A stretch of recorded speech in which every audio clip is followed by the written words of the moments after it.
One speaker series I really enjoyed was with Harman Singh. He is a former Supreme Court law clerk, which is one of the coolest things I've ever heard. But he's very down to earth. He tells all about his experiences, what he does now. He's also teaching a class at Georgetown Law soon, so we got to hear a little bit about that.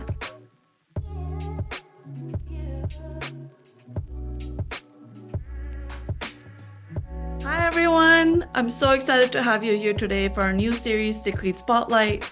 I'm Amrita Kaur, the Director of Communications here at SaLDF, and we're so excited to have you today.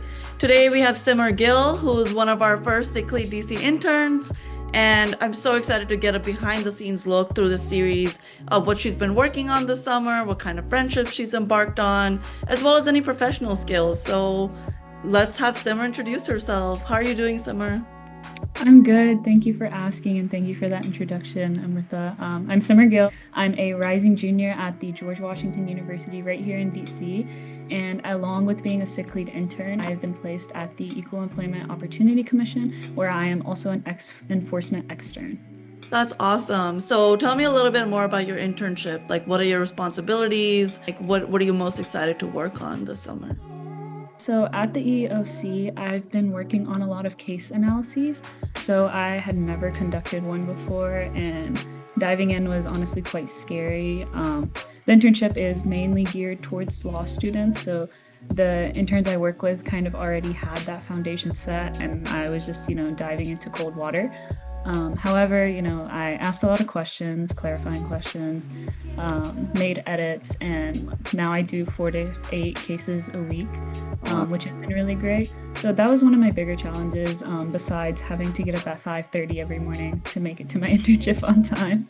I think having the speakership series, the internship, obviously keeps you so busy, but I'd love to also kind of dive into, your cohort and what's it like having that experience with fellow Sikhs in the nation's capital.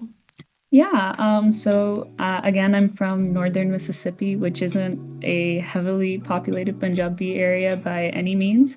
I grew up being one of the few teenagers at my Gurdwara.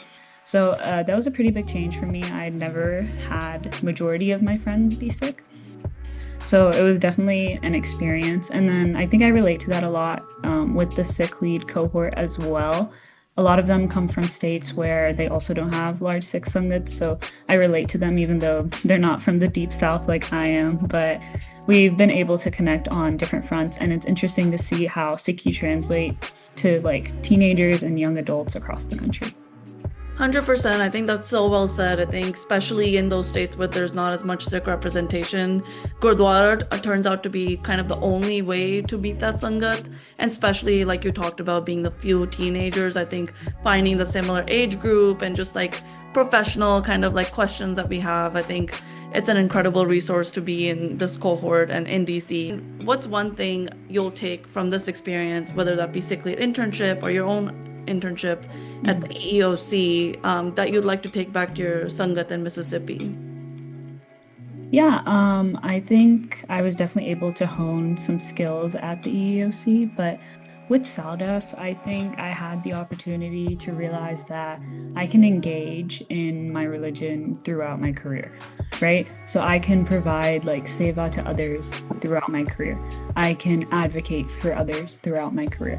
Things like that, I think, weren't maybe as aware to me, maybe not as aware to other individuals who are navigating their career choices and their career fields, but being in that space where you're advocating for people at the national level, it just puts you in a position to reframe how you see things.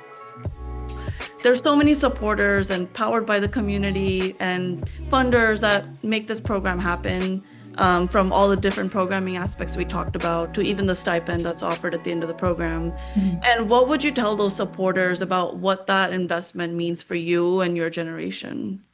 The gratitude is immeasurable. We are able to do something so special here in DC through those donations or just that support, because we feel our Sangat is doing what they're meant to do. They're supporting each other. They're building a community and they're building up the next generation, which is so, so great. Yeah. It's been such a great opportunity to talk to you and get to know your internship at the EEOC. And thank you so much for spending time with me here. I'm so excited to continue this series and get to know the rest of your cohort. And yeah, thank you so much for doing this interview. For the rest of you, join us next week. We'll be here at the same YouTube page. Don't forget to like, comment, and subscribe. And thanks again, Simmer. We'll see you soon.